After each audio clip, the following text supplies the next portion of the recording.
தெரியுமா? எது தெரியுமா அறம்? எது தெரியுமா உண்மை? ஜாதியே இல்லைன்னு சொல்றது போய். ஜாதி இருக்கிறது. இந்த போடியம் வச்சவர்களை தொடங்கி பேசக்கூடிய மணிவதனில இருந்து, மேடையில் இருக்கவங்கல இருந்து, பெட்டி கடை வச்சிருக்க அண்ணன்ல இருந்து, காய்கறி கடை வச்சிருக்க அண்ணன்ல இருந்து, தள்ளுவண்டி கடை போட்டிருக்க அண்ணன்ல இருந்து, உட்கார்ந்து இருக்க உங்க வரைக்கும் எல்லா இடத்திலும் நீக்கமர தமிழ் சமூகத்தில் ஜாதி இருக்கு. அந்த ஜாதியை ஒழிக்க வேண்டும்னு சொல்றதுதான் அறமே தவிர ஜாதியே இல்லைன்னு பொய் சொல்றது அறமாக மாறாது. அப்ப வீட்டுல இருக்கக்கூடிய குழந்தைங்க கிட்ட எதை சொல்லி வளர்த்து கொண்டிருக்கிறோம்?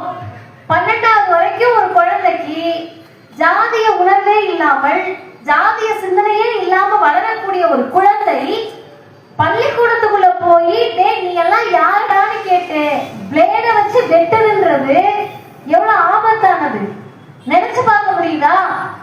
ஒரு 10 வருஷத்துக்கு முன்னாடி, 20 வருஷத்துக்கு முன்னாடி இவ்வளவு வெறுப்போடு நாம் இருந்தோமா? இத்தனை வெறுப்போடு குழந்தைகள் வளர்க்கப்பட்டார்களா? எனக்கு என்ன திரும்ப திரும்ப சந்தேகம் கேட்டா, 2 நாட்களுக்கு முன்னால் திருநெல்வேலி பாளையங்கோட்டையில 8 கல்லூரிகள் சேர்ந்து ஒருங்கிணைக்கப்பட்ட நிகழ்ச்சி. 1300 குழந்தைங்க இருக்காங்க. அதுல மாணவர்கள் மாணவியர்கள் எல்லாரும் சேர்ந்து, கல்லூரி பிள்ளைங்க. அந்த குழந்தைங்க கிட்ட நான் முதல் கேள்வி அதான் கேட்டேன். முதல் ஆண்டு 2வது ஆண்டு படிக்கிறாங்க. இப்ப நான் எழுந்து வந்து மேடைக்கு வர்றப்ப தெரியாம யாரையாவது காலில் மிதிச்சுட்டே வச்சுக்கோங்க, தெரியாம டக்குன்னு ஒரு பதட்டம் வரும்ல, ஐயோ சாரி சாரி சாரினும்ல. நெகத்தை நிறைய வளர்த்து வச்சுக்கிட்டு எழுந்திருக்கிறப்ப யாருக்காவது சால்வை போடுறப்ப அவங்களை கீழே இருந்து வைங்க, நமக்குள்ள ஒரு பதட்டம் வரும்ல, ஐயோன்னு. இது தாமையை காசால இருந்தா தீக்கால இருந்தாலும் இல்ல, சாதாரண மனுஷங்க எல்லாருக்கும் அந்த பதட்டம் வரும்ல. நின்று கேட்டுட்டு இருக்கவங்க யாராவது ஒருத்தர் போற போக்குல போய் இடிச்சுட்டு போயிடுறாங்க. இடிச்ச உடனேயே நம்ம அறியாமல் ஐயோ இடிச்சிட்டாங்க சாரிங்கன்னு சொல்லுவோம்ல. இதெல்லாம் என்ன? இது ஒரு அடிப்படை பண்பு தானே. இப்ப சராசரியாக சாதாரணமாக பக்கத்துல இருக்க ஒரு மனுஷனை கீறிட்டு மிதிச்சுட்டு இல்ல தெரியாம இடிச்சுட்டா வரக்கூடிய ஒரு பயமோ அச்சமோ பரிதாப உணர்ச்சியோ சக மனிதனை கொலை செய்கிற போது வரலன்னு சொன்னா மனுஷங்களாலாம் வாழ்ந்துட்டு இருக்கமான்ற கேள்வியை தான் நாம் தமிழ் சமூகத்தில் முன்வைக்க வேண்டிய தேவை இருக்கிறது. சரி, இப்ப இவ்வளவு இருக்குல்ல, இதுக்கு தீர்வாக என்னவாக இருக்க முடியும்னு கேட்டா, ஜாதி ஒழிப்பு அப்படின்றது ஒரே நாள்ல ஓவர் நைட்ல ஒபாமா ஆகிற மாதிரியான கதை கிடையாது. ஜீபுகா போட்டோ, மந்திரம் வச்சோ, முட்டை வச்சு விட்டோ, எலும்புச்சம்பளத்தை போட்டு விட்டோ, சாமியாவை கூட்டிட்டு வந்து யாரை நடத்தியோ காலி பண்ற காரியம் கிடையாது. அது உளவியல். புரட்சியாளர் அம்பேத்கர் சொன்ன மாதிரி அது ஒரு மனநிலை. அந்த மனநிலையை ஏதோ மைக்க தூக்கி உடைக்கிற மாதிரியோ ஸ்பீக்கரை போட்டு உடைக்கிற மாதிரியோ உடைக்க முடியாது. நமக்குள் இருக்கக்கூடிய மனநிலையை மாற்றாமல் ஜாதி என்ற சிந்தனை ஒழியாது. இன்னொன்னையும் நம்ம திரும்ப திரும்ப கல்லூரி மாணவர்கள்ட்ட சொல்ல வேண்டிய தேவை இருக்கு. ஜாதி பற்று, ஜாதி நட்பு அதெல்லாம் ஒரு அணியும் கிடையாது. ஜாதின்ற சிந்தனை வந்துட்டாலே அது வெறி. மிருகத்திற்கு வெறி பிடிப்பது போல் மனிதருக்கு ஜாதி வெறிதான் பிடிக்குமே தவிர எங்க ஜாதி நட்புங்க, எங்க ஜாதி பற்றுங்க, பிற ஜாதி நட்பு அதெல்லாம் ஒண்ணுமே கிடையாது. அது ஊரை ஏமாத்துற வேலை. வெள்ளை சொல்லையுமா உட்கார்ந்துக்கிட்டு ஊரை ஏமாத்துற வேலை. அது உண்மை என்னன்னு கேட்டா வெறிதான் பிடித்திருக்கிறது. அந்த வெறியை எப்படி சரி செய்வது? இப்ப யாருக்காவது நாய் கடிச்சிருச்சுன்னா உடனே போய் நம்ம ஊசி போட்டுக்கிறோம்ல. இப்ப நமக்குள்ள ஜாதிய சிந்தனை நம்ம ஊசி போட்டுக்கணும். இப்ப நிறைய நாய் பற்றி பேசுறது வேற பயமா இருக்கு. வேற எதையாவது பற்றி பேசிட்டு கூட மேடையில இருந்து இறங்கிடலாம் போல. நாயை பற்றி பேசிட்டு மேடையில இல்ல எங்கேயும் போக முடியாது. எல்லா இடத்திலும் நீக்க வர பிரியர்கள் நிறைந்திருக்கிறார்கள். நம்ம என்ன கேட்கிறோம்னா, ஒரு வாயிலா ஜீவன் பேச முடியல, அதுக்காக நான் பேசுறேன்னு உட்கார்ந்து பேசக்கூடியவர்கள், வாய் பேச முடிந்த மனிதனுக்கு எதிராக தீங்கு நடக்கின்ற போது பேசுறாங்களா? பேச முன்வரமா? தனியார் தொலைக்காட்சியில் உட்கார்ந்து பேசியவர்கள் எல்லாம் அவருடைய மொழியிலேயே தெரிஞ்சிருக்கும் அவங்க எல்லாம் யாருன்னு. அவங்க நம்ம தனியா டிஸ்கிரிப்ஷனே சொல்ல தேவையில்லை. இவர் ஐயர் மிகவும் நல்லவர் அப்படின்னு பாட புத்தகத்துல நீங்க எழுதுனாங்க. இன்னைக்கு பாட புத்தகம் தான் தேவை கிடையாது. நீங்க அதுல ஒரு அம்மா பேசினாங்க இருக்கச்சே, அது குலைக்கிறச்சே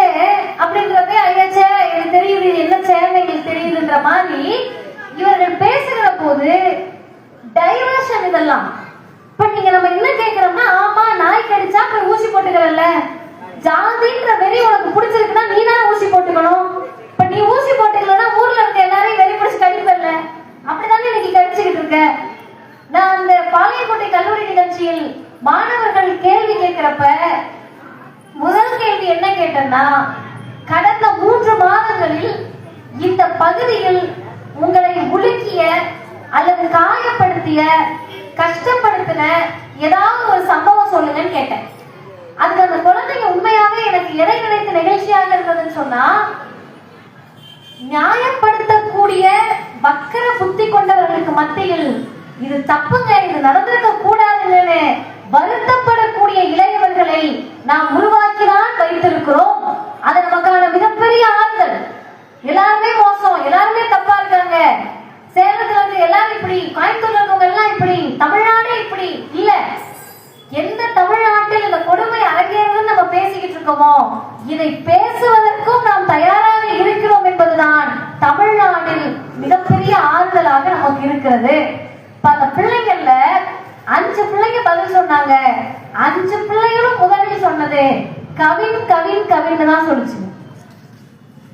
அந்த பசங்களுக்கு அது தெரிஞ்சிருக்கு அப்படின்றது எனக்கு ஆச்சரியம் இல்லை.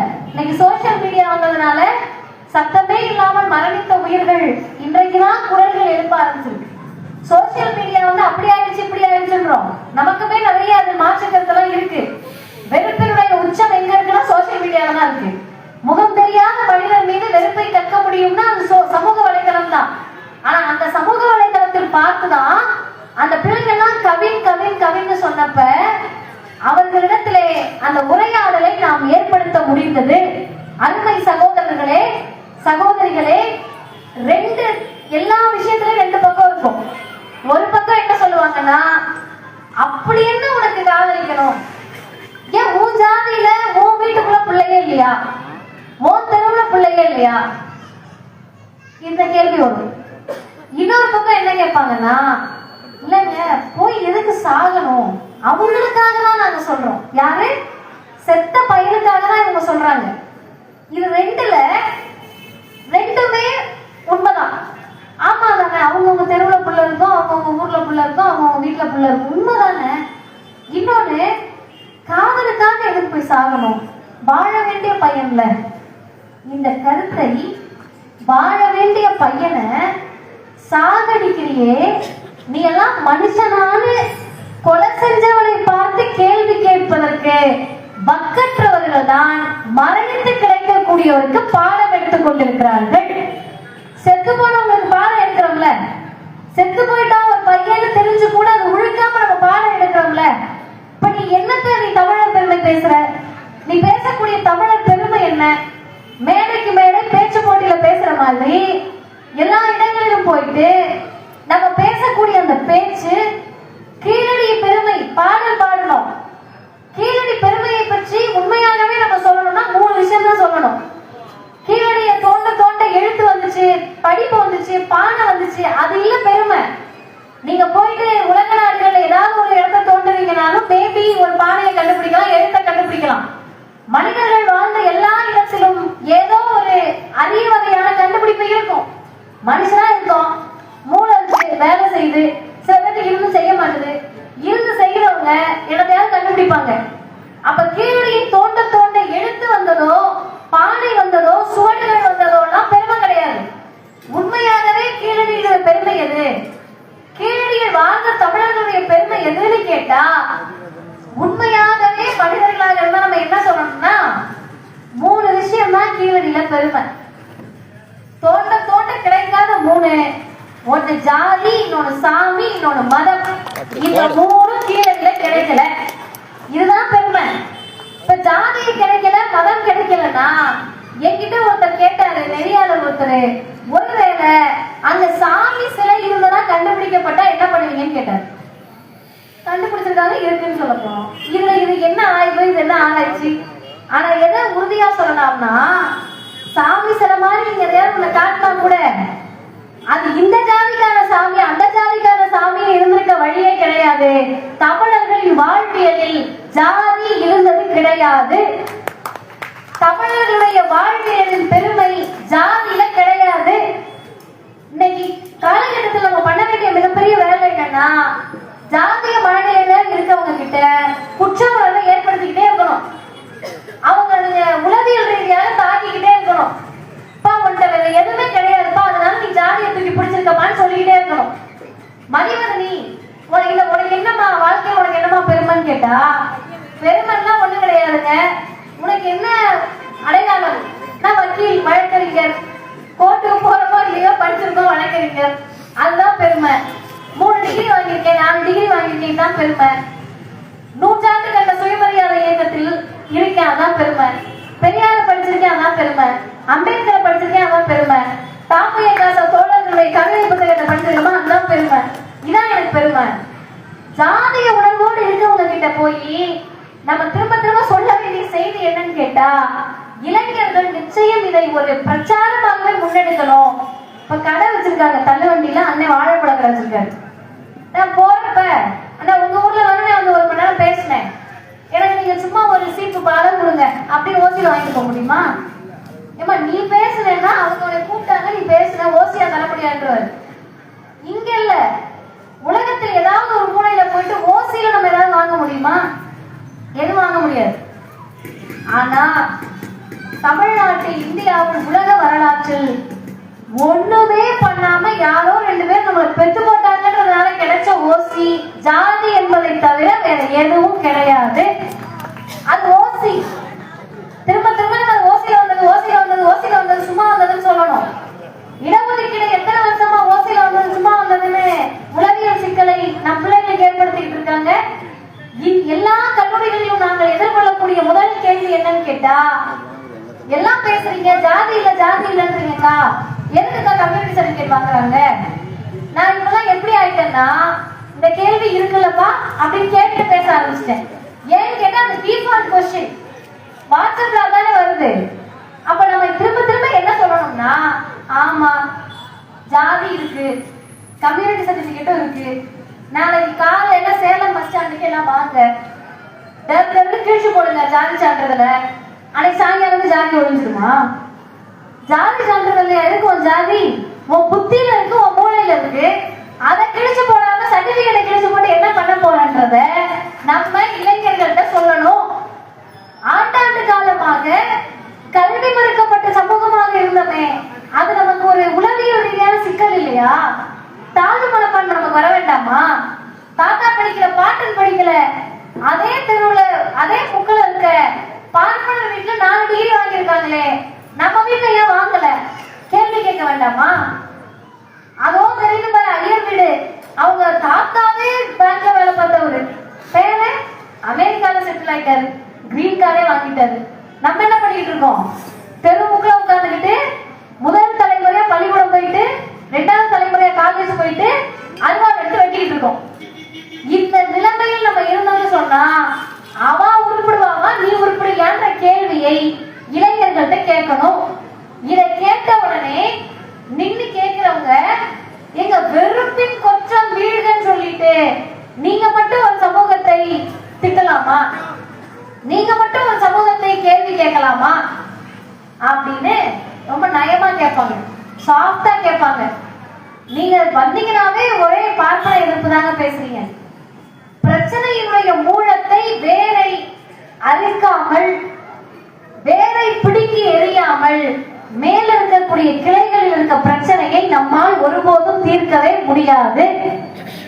நீங்க பார்ப்பன மயமாக்கப்பட்ட சமூகத்தில் நின்னா பார்ப்பனியம், உட்கார்ந்தா பார்ப்பனியம், மூச்சு விட்டா பார்ப்பனியம்னு நம்மை அறியாமல் இருக்கக்கூடிய ஒரு சமூகத்தில் வேரை விட்டு விட்டு கிளையை தாக்க முடியாது. இன்னைக்கு கேட்கிறாங்கல்ல, இங்க இருக்கக்கூடிய இடைநிலை சமூகங்கள் இத்தனை அட்டுழியங்களை பண்ணுகிறது, ஏதாவது ஒரு பார்ப்பனர் கத்தி எடுத்து வெட்டி நீங்க பாத்திருக்கீங்களா கேட்கிறாங்கல்ல? அது ஒரே ஒரு பதில் தான், கத்தி எடுத்து வெட்டி நேர்ல போய் பார்க்கல. மகாத்மாவையே முதல் முறையாக இந்திய சுதந்திரம் அடைந்து நடந்த தீவிரவாத தாக்குதலை நடத்தியது RSS இயக்கம் தான், பார்ப்பனர் தான் என்பதை வரலாறு எங்களுக்கு கொண்டு வந்து சேர்த்திருக்கிறது. அருமை சகோதரர்களே, இந்த கேள்விகளை எதிர்கொள்ள தயங்கி நமக்குள்ள சண்டை போட்டு விட்டுட்டு அவர்கள் கல்வியாக அவங்கதான் இருக்காங்க, வேலை வாய்ப்புல அவங்கதான் இருக்காங்க, ஒன்றிய அரசின் பணியிடங்கள்ல அவங்கதான் இருக்காங்க, சூத்திரத்தன்மை நீங்க வேண்டும்ன்ற சிந்தனை இல்லாமல் நம்ம பிற்படுத்தப்பட்ட மிகவும் பிற்படுத்தப்பட்டவர்களா இருக்கோம், படிப்பறிவு இல்லாம இருக்கோம், வேலை வாய்ப்பு இல்லாம இருக்கோம், அடுத்த வேலை கஞ்சிங்க யாரோ ஒருத்தரை நம்பி இருக்கோன்றது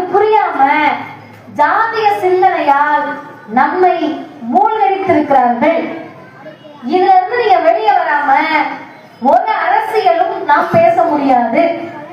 மதவாதத்தை எதிர்ப்பதற்கு முன்னால் ஜாதியை எதிர்த்துதான் ஆக வேண்டும். ஒன்றிய அரசை நோக்கி, பிஜேபியை நோக்கி, பாசிசத்தை நோக்கி இஸ்லாமியர்களுக்கு ஆதரவாக பேசக்கூடிய நாம் நம்ம தெருவில் இருக்கக்கூடிய பட்டியலின பழங்குடியின மக்களுக்காக முதலில் பேச வேண்டும். ஏன்னு கேட்டா, இஸ்லாமிய சகோதரர்களுக்கு எதிராக இன்றைக்கு மிகப்பெரிய அரசியலை பாசிச மோடியும் பிஜேபியும் கையில் எடுத்திருக்காங்க. அது எப்படிப்பட்ட அரசியல்னு கேட்டா, இங்க யாராவது இஸ்லாமிய சகோதரியா இருக்கலாம். நம்ம ரொம்ப முற்போக்கு பேசுவோம், நம்ம முற்போக்காளராக இருப்போம். நம்மள அறியாம மதவாதன்ற பாய்சன் நம்ம கிட்ட இன்ஜெக்ட் பண்ணிருக்காங்களா இல்லையான்னு எப்படி செக் பண்ணலாம்னு கேட்டா, கூட்டமா இருந்தாலே முஸ்லிம்ஸ் அப்படிதான் இருப்பாங்கன்னு சொல்றோம்ல, அதுவே ஒரு வெறுப்புணர்ச்சி தான். நம்மள அறியாம சொல்ல வச்சிருக்காங்க. ஏதாவது ஒரு பிரச்சனை நடந்துச்சுன்னா நின்று கேட்கக்கூடிய தமிழ் சமூகத்திற்கு சொல்லுகிறேன், சேலம் பகுதியில் இருக்கக்கூடிய தோழர்களுக்கு சொல்லுகிறேன், ஒரு பிரச்சனை நடக்கிறப்ப அந்த பிரச்சனையில பெரிய பெரிய எழுத்துல கொலையாளியுடைய பெயர் வராமல் பார்த்து கொண்டால் அவர் இஸ்லாமியர் இல்லைன்னு அர்த்தம். பெரிய பெரிய எழுத்துல கொலையாளியுடைய பெயரை மட்டும் போட்டு போட்டு காட்டினாங்கன்னா அவர் இஸ்லாமியர், ஹிந்துவை கொண்டுட்டாரு அப்படின்னு திசை மாத்துறாங்க, திசை திருப்புறாங்கன்னு அர்த்தம். சரி, உண்மையாகவே நமக்கு இவர்கள் எதிரிகளா? பேசுவோமே, வெளிப்படையா பேசுவோம். இங்க இருக்கக்கூடிய பட்டியலின பழங்குடியின இஸ்லாமிய சகோதரர்கள், சிறுபான்மையினர்கள் நமக்கு எதிரியா? இங்க இருக்கக்கூடிய பிற்படுத்தப்பட்ட, மிகவும் பிற்படுத்தப்பட்ட, அப்படி சொன்னா வேற உங்களுக்கு புரியாது, ஜாதி வெறி பிடிச்சு சுத்துறவங்களுக்குலாம் உண்மையா நமக்கான எதிரி யாரு? நீ சண்டை போடுறேன்னு ஆயிடுச்சுல, கோபப்படுறேன்னு ஆயிடுச்சுல, வீதிக்கு வந்து யாரையாவது இழுத்து போட்டு சாப்பிட்றேன்னு முடிவு ஆயிடுச்சுல, உண்மையான எதிரிக்கு தான் நீ சண்டை போடணும். யார் உண்மையான எதிரி? வெறுப்பினுடைய அரசியல் எங்க இருக்குன்னு சொன்னா, ஆர்எஸ்எஸ் மிகப்பெரிய அஜெண்டாவை முன்வைத்திருக்கிறது. அது இன்னைக்கு நேற்று உருவான அஜெண்டா இல்ல, சாவர்கர் காலத்துல, கோல்வால்கர் காலத்துல, ஹெக்டேவர் காலத்திலே உருவானது. போலியான எதிரிகளை கட்டமைத்தல், நிழல் எதிரிகள். நிழல் எதிரிகள்னா உங்களுக்கே தெரியும். ரோட்ல நடந்து போயிட்டு இருக்கீங்க, குழந்தைகளுக்கு கூட புரியுற மாதிரி நான் சொல்றேன். ரோட்ல நடந்து போயிட்டு இருக்கோம், நம்மளோட நிழல் பின்னாடி தெரியுது, நிழல் கூட போய்கிட்டு பக்கத்துல அவரோட நிழலும் தெரியுது. நீங்க ரெண்டு பேரும் சேர்ந்து போறீங்க, அவர் நிழல் உங்க மேல படுது. ஏய், உன் நிழல் எப்படா என் மேல படலான்னு அவரை தள்ளி நிக்க சொல்லுவீங்களா? நிழல போயிட்டு சண்டை போட்டுட்டு இருப்பீங்களா? அவர் தானே தள்ளி நிக்க சொல்லுவீங்க. அதுவே முதல் முட்டாள்தனம். நிழல் ஒரு நிழல் மேல பட்டா உங்களுக்கு என்ன போகுது? அதே முட்டாள்தனம் தான். ஆனா இன்றைக்கு என்ன அரசியலை ஆர்எஸ்எஸ் கையில் எடுத்திருக்குன்னா, நிழல் எதிரிகளை உருவாக்கி இருக்கிறது.